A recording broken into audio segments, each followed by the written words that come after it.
Sony. This is a perfect spot for an interview.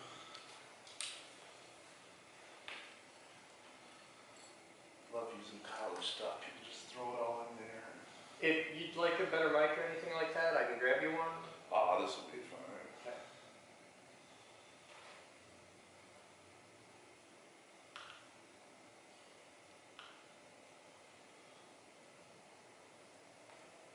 So what's the goal here? What do you want? Just to get a feel of what this place is, how it started, what the goal is, what your community outreach is, and Okay. I got a few questions. Sure. But nothing in depth. I did have a question about your. You get bonus points if you don't ask me the same 11 questions every other interviewer has ever asked me. Oh, really? Yeah. Okay. Come up with something new. Surprise me. I do this a lot. Do you? Yeah. Well, that's a good thing. Everybody always asks the same 11 questions. And you can see them in a million interviews online, and they're boring. Well, hopefully this one. Here, watch. This one is boring. Something to remember when you're dealing with this, because you're going to do this a lot through your career, is there are a lot of little wires down the inside of this. Okay. So don't start at the end and work your way down. Start in the middle, let it hang, and that'll take all the spins out of it. This type of microphone is what's called a condenser microphone. Okay. So it's powered with 48 volts Right. of no amps, but it's a little DC fan power. Mm-hmm. The camera really doesn't like it if you plug and unplug the microphone while the camera is on. Okay. So always get everything set up, plug your mics, then turn the camera on. It'll Okay. just make things happy. Awesome. Because the power supplies in the camera are fussy little bitches and they break easy. When you have a mic like this, it wants to hang. Mm-hmm. And if you're doing guys or girls, it's different. Because like with button-up shirts, they go opposite directions for guys and girls. Oh. So it's easy to tell if you have a mic that was set up for less for a guy or a girl. Put a loop through this, and you'll see there's a little clip right here. Yep. You go a full circle, and you don't want it tight. See that kink in the wire? That's really fucking bad. You don't want that. But you want to do a full loop through. And you pop it into that little clip, and it should stay there. You don't really change the circle. But that little loop, now you're taking the strain off here, where all the strain would normally be. Now it's on a little clip. It's in the middle of wire. And it's the weight of the cable is being carried by the jacket of the cable, which is what you want. And then, okay, so we're cool. This is last setup for a guy. So you just come up. I didn't know it went opposite ways for a woman. Well, watch. Because I've got that loop, now I can tuck this in here. Mm-hmm. And tuck the loop down. That's why when you watch these guys on TV, they always have a little spiral. Right. That's why. And if you get a really good clip, this is the good clip. The good clips have the little thing on the back. Okay. So as it goes up and down, it dives down the shirt. This is kind of a shitty mic clip. It doesn't do that. Right. But the proper ones, the best case scenario is the clip will do a half twist, and then it'll vanish behind the shirt. Awesome. And that's what you're shooting for. Have it down here.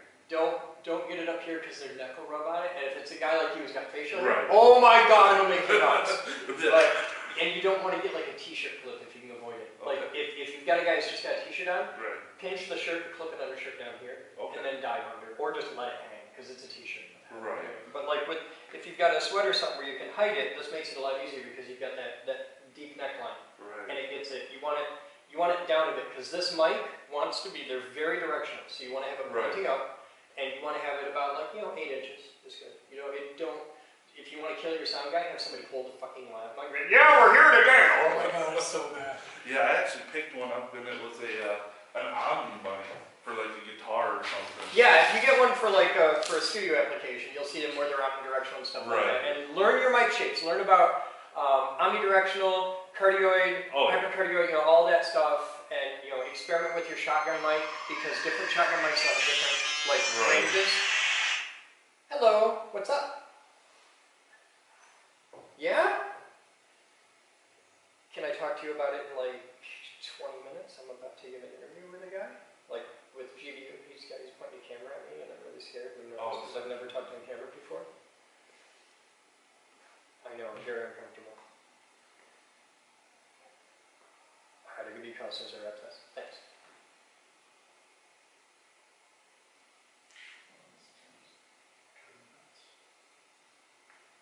So we the studio here. Yeah. If your phone goes off during a shoot, you buy drinks for everybody. Well, that's So good. turn your cell phone off. Oh, I always have it on. Okay. I have enough classes and everything. I don't even think I know what my ringtone is. The funny thing is, thousands of people know what my ringtone is. Which is really weird when you think about it. That's too funny. So tell the world who you are. Say hi over here. You're in the blog. You're going out of my video. Oh, yeah, awesome. You're famous. So tell the world who you are. My name's Justin Pelham. I'm with WGBU and West Side Stories. It's a... Really? Yeah, I know. It's, wow. It's a show produced by Grand Valley students. I know, Sharks and Jets. Yes. But we air every Sunday at 6:30 on WGBU Life, which is 35-3. Not just channel 35. There's another one? I think there's 3 or 4. I don't even own a television. I'm completely out of my element here. But it's always been channel 35. Yeah, it's WGBU GDK, channel 35. Yeah. It's the station run by Grand Valley State University. Yep. Here, let's get some better blocking here. Oh, that's not bad. Are you going to be standing there? Yeah, I'm going to be standing about right here. All right. Well, then I'm going to try and get my dumb ass in the shot too. All right. All right. So let me get this in focus. Did you do your white balance? That's what I'm going to do. Give me your card. I know. Give me your card. I don't have a card. What? Yes, I know. What? Hang on. I got your white card. Grab that. Awesome. I can't run that far. I'm on the leash. That's right. Alright. Here we go. Let me know when you got your white set, and I'll give you focus. Alright. You got your white? Yep. Set your focus.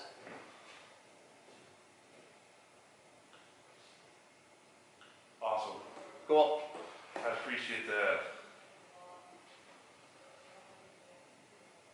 Oh, this is when we did the video on the IBM Selectric.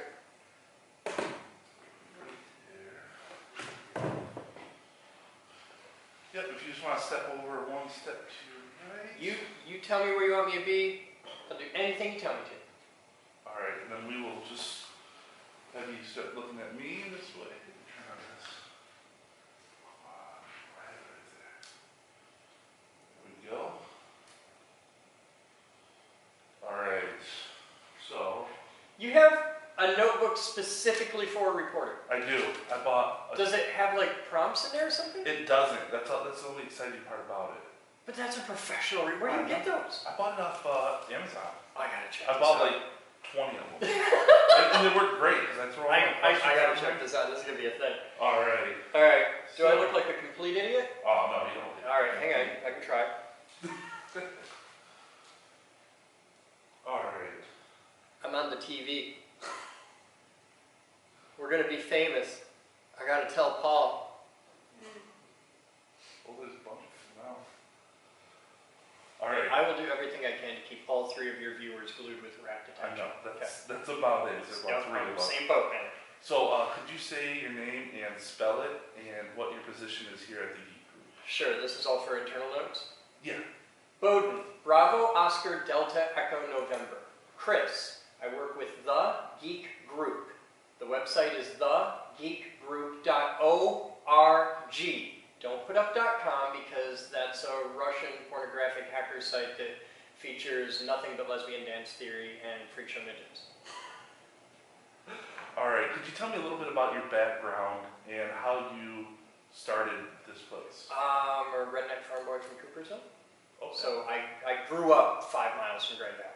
Okay. And I like to build stuff. And it turns out when you like to build really obnoxious, weird toys, you can share those with people and they will get excited about them, and sometimes they will want to come and build really awesome, obnoxious, cool toys. And this grew. We started this in 1994.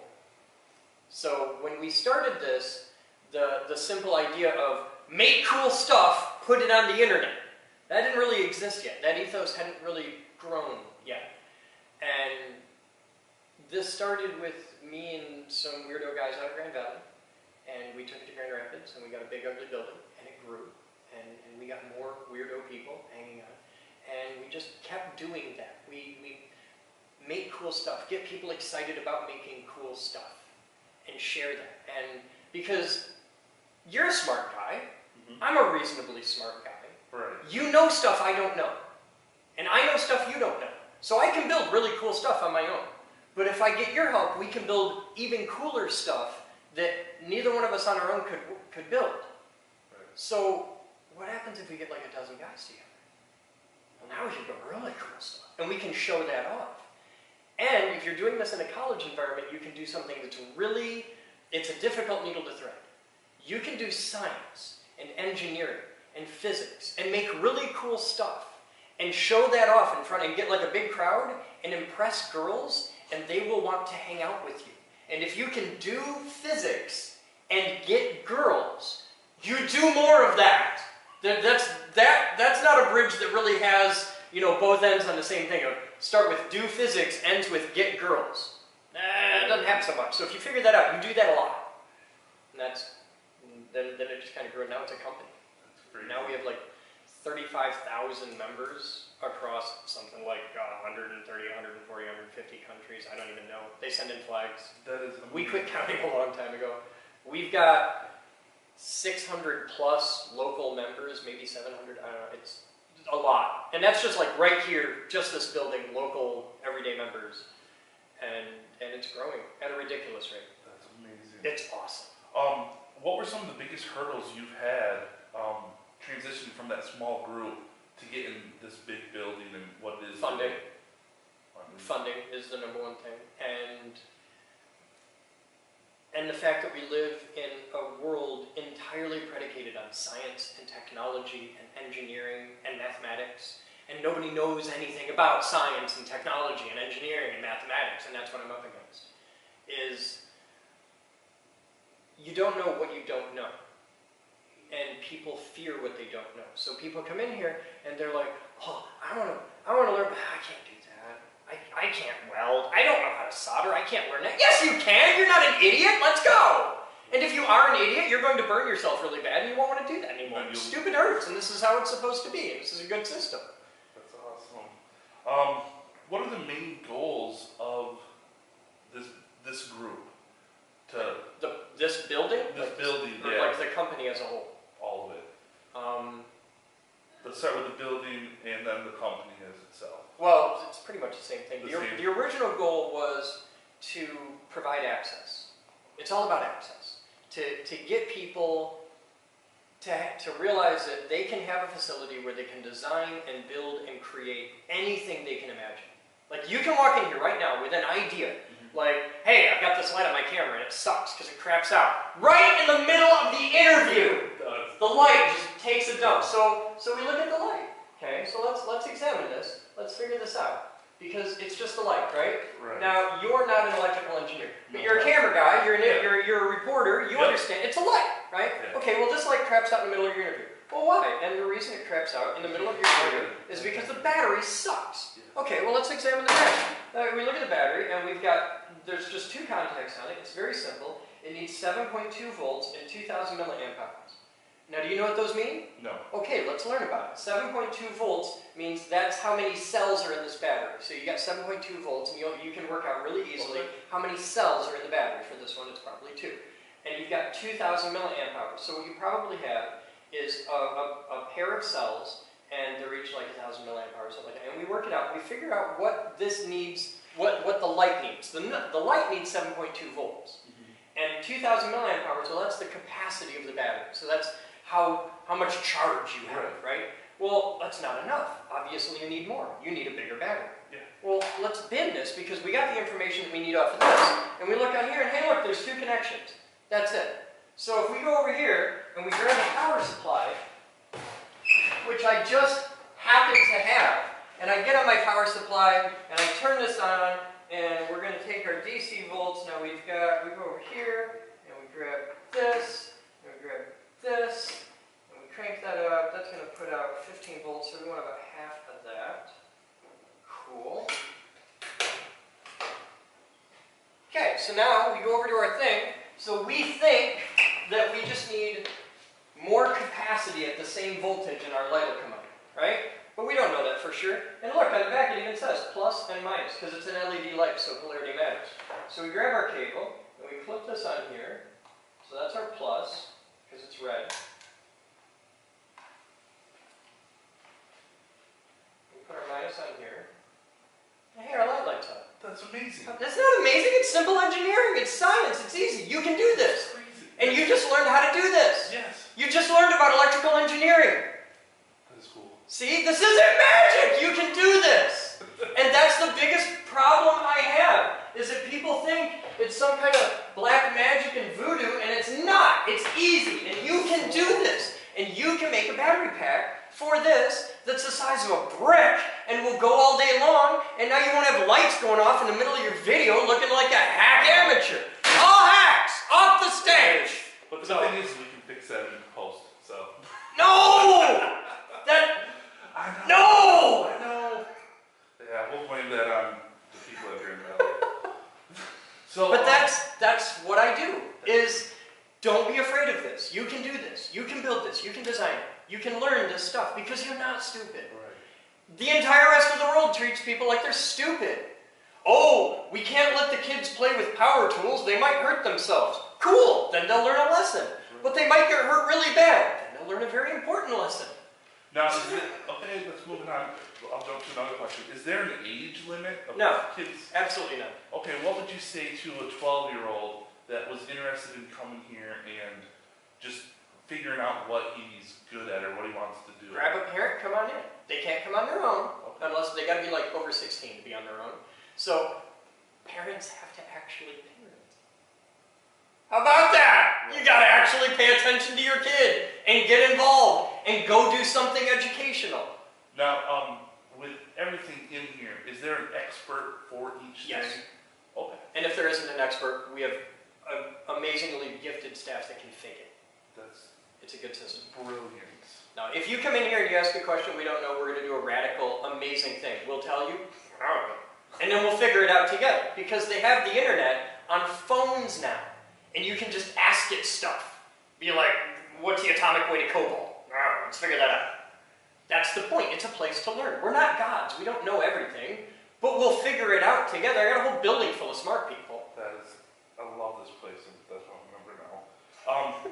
What is the company called? You're a member? Yeah. You're signed up? I am. You got to get out of here. This is a conflict of interest. We can't do this. Seriously? You're a reporter, and you can't do that.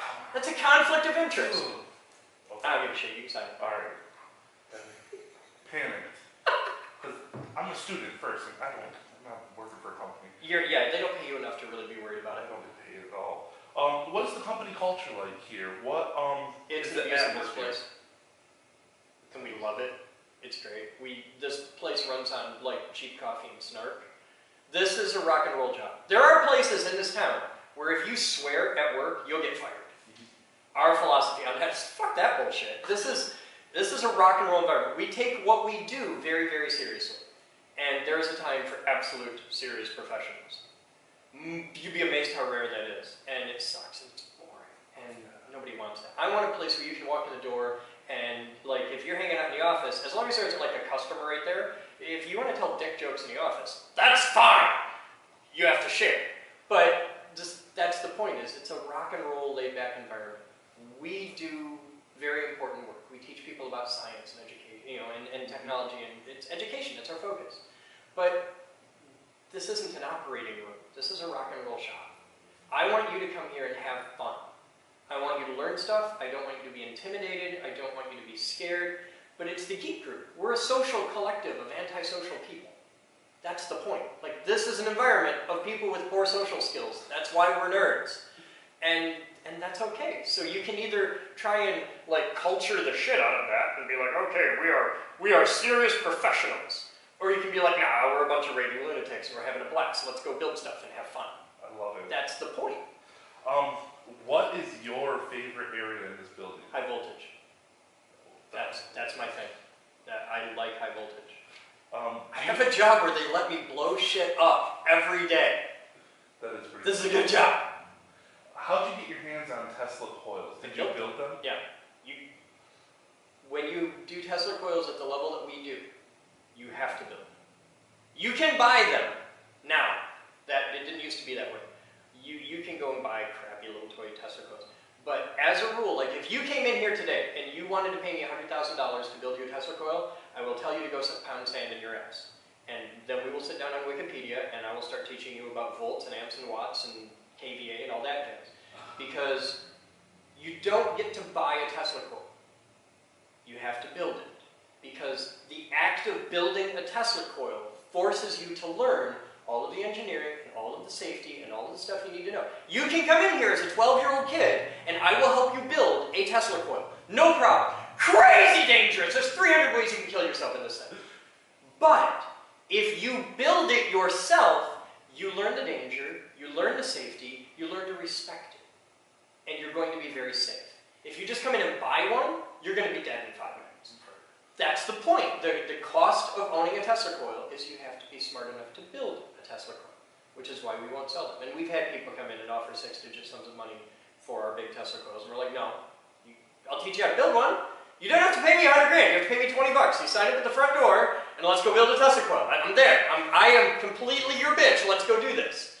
But if you just want to buy it, no, you don't get to do that. This isn't a rich kids club. That is awesome. I know that you've done a lot of community involvement. A lot.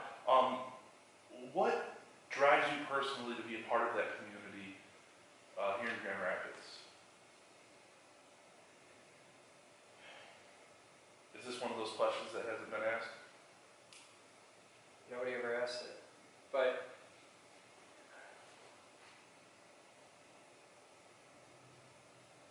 there's a lot of stupid in the world. And there's a lot of people that don't understand that actions have consequences. And they should. And when I see a problem, because I'm an engineer, it's just how I see the world. I like fixing things. And my camera locks out after 20 minutes because taxes, actually. Taxes. That's why like all the little cameras that look like this only take video clips for like 10 or 15 minutes. Right. It's because taxes. If it can record continuous video all the time, that makes it a camcorder or a video camera and not a still photograph camera. That's technically a still camera, right? Right. Well, if you sell camcorders, they have a different tax bracket and import tax and all that stuff than those cameras, and these cost more, so the way to make it so they can sell those, but those can still record video, is they lock it down that it can only record like 10 minutes or 20 minutes. That's pretty crazy. See, now you know. And that's why handy cams and pocket cameras like that only record 10 or 20 minute videos. Just here? Okay. I used to think it had something to do with the file size. No, That's what I thought. no, because they can just jump to the next file. Your camera's doing that right now. Yeah, it is. It'll record 4 gigs or 4.2 gigs or whatever, and then goes on to the next one. Well, why the hell can't that? It can. It's smart enough. They just can't because taxes. Wow. I know one area that you guys have gotten into is the cryptocurrency. In a big way. Do you see that thriving, and where do you see the Geek Group being in that whole? The Geek Group is, if not the first, absolutely one of the first nonprofit organizations in the world to establish an endowment in cryptocurrency. That's how much we believe in it. I teach the crypto class. We do a lot of stuff with all manner of cryptocurrency. Bitcoin's the big one, but we do all the altcoins like Ethereum. If you want to come in here and get Doge, we can hook you up with Doge. Okay. And I, personally, buy and sell crypto to the public. Like if you want to come in here and buy Ethereum, you can do that. You just come in and talk to me and I can hook you up. So if I come in and I want to buy Bert or what's the other one? Anything you can get a wallet for, I can sell you, but I won't sell you anything you can't get a wallet for. If you're going to keep it in hot storage or something like that, I'm going to beat you with a cricket bat of truth and say this is stupid and dangerous and don't do that. So take the class. Take the class. And the class is cheap. It's $40 for the class. Like there's guys doing stuff like Crypto Talks where you have to pay $100 to get in a room of like 1,000 people and sit down and the guy's going to drone on with a whiteboard or PowerPoint. No, it's stupid. I keep my classes small. Like I kept my classes at like I think it's 20 people. For max. And most of them, because I do it often enough, I can keep it small enough. And I do it every other week, every other Saturday. I do it 4 o'clock in the afternoon. It costs a whole $40 and it covers all the basics. And if you, once you come to a class, you can come to the next one and ask more questions and it's free. That is awesome. Turns out there's more important things in the world than trying to see how much money you can carve out of people. Okay. How did you start the high voltage lab? Did you just build it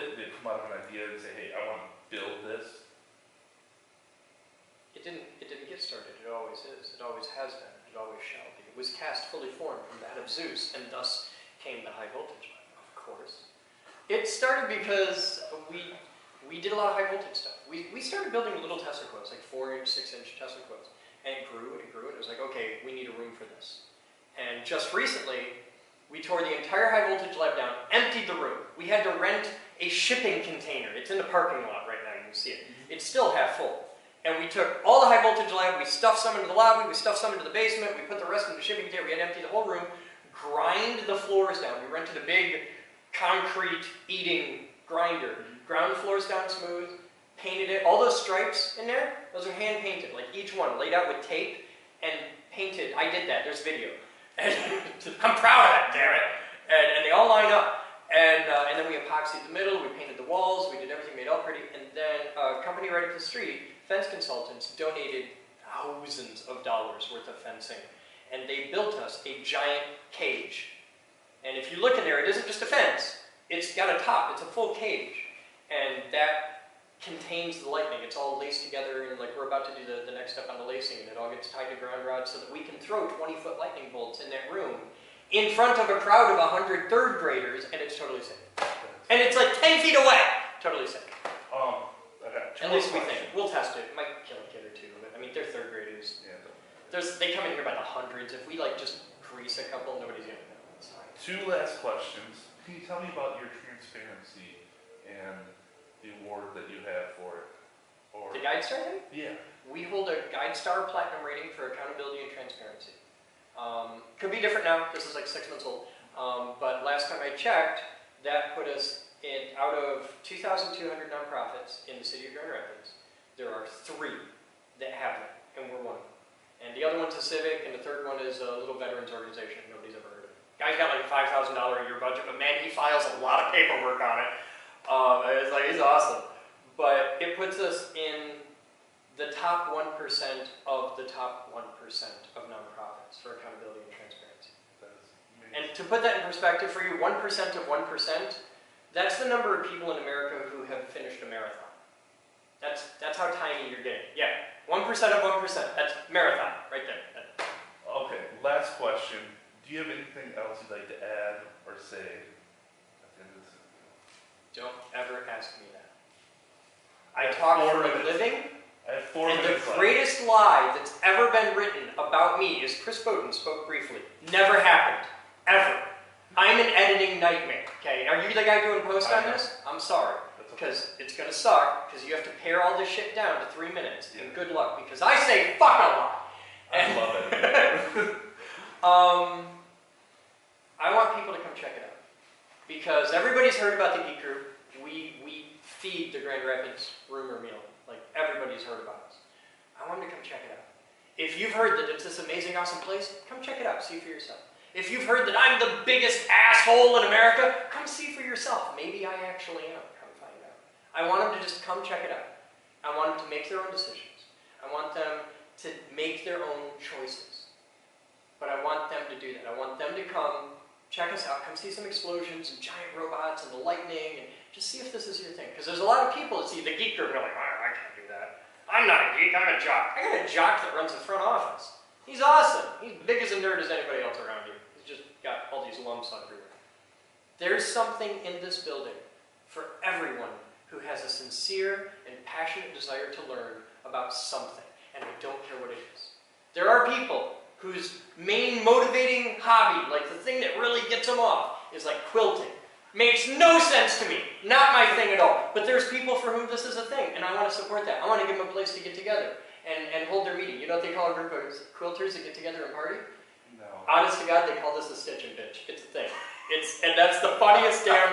Isn't it great? I was like, how did I not invent this? Yeah. But all these groups, like if you've got a gaming group that just like gets together and plays D&D, or we've got a group here that plays nothing but very specific video games. And I got like 50 guys get together every week, and they do this, and it's free. Just come. I don't want thousands of dollars. We charge $5 a person. I'll host any event you want. And if it's educational, like if you want to teach a class, like on journalism, come. I'll give you space. I don't want your money. I just want you to have a place to do this, without having to battle scheduling and bullshit. And oh, can I get a room for the? No, just fucking come Let's do a thing. That is awesome. I want to eliminate. The big thing that people need to realize is I will give you the space, I will give you the tools, I will give you the time, I will give you everything you need to design and build and create anything you can imagine. The one thing I can't do is get you off your ass and in the door. You have to do that. If you can get in the door, everything else is sorted. There's more tools in this building right now than Home Depot has for sale in Alpine. And you can use all of them. And I will teach you how to use all of them. I just want you to get off your ass and do something. Get off of the screen. Get away from the screen. People sit at home. There are people right now watching this on a screen. They're watching people on a screen. You wake up every day and you watch people on the screen doing really cool stuff. And you're like, man, I wish I was doing that. I wish I was swimming with those whales. Fuck it! Get off your ass! Go! Be the dude on the screen! There's no reason to just piss your life away eating Cheetos in front of a fucking screen. Go! Do things! Make cool shit! Put it on the internet! This isn't hard! And I've got the space. I just need them to take the time. I seriously think you gave me goosebumps. That's what I'm here for. That tingly thing. I appreciate that so much. This interview, you're right, I have to cut it down to about 3. There's going to be a lot of people. 5 minutes. I don't give a shit. But fuck them if they can't take a joke! no, actually, you did amazing, and I think you just destroyed my heart. I'm okay with that. That's okay. That was AJ. But Come back with a real camera. God, no. What is this bullshit? There's a $100,000 camera sitting right there. I'll let you use it. Yeah. It'll fuck them up too. You come back like, damn, that looks really good. You shot this on that? They're like, okay, here you go. Have fun. We'll pull out. We'll just mess with it because you run on Sony, so all your stuff's Sony format. Yeah. Like you probably had it in like Avid or Vegas or something like that. No, actually, What are you using? Final Cut? I use Premiere? Adobe Premiere. Yeah. Okay, cool. So that'll eat it. Next time you come back, I'll pull out like an FS100 with the big sex lens. Oh yeah. And like you can get that depth of field, and you put the file. You put the file in that camera, and you go back with it, and they're going, how the fuck did you do that? You get an A! How did you get that depth of field with that? What the fuck? It gets a natural. I think you're the next Scorsese or something. Shut it off, I'll unplug. I shut it off. You're Okay. good. But yeah, I appreciate it. This is Hey, you come by me anytime. I'd love to actually introduce you have guys. a 12-year-old Bring them! from. Do you have a family membership? I don't yet. Well, then fix that, because that's cheap. But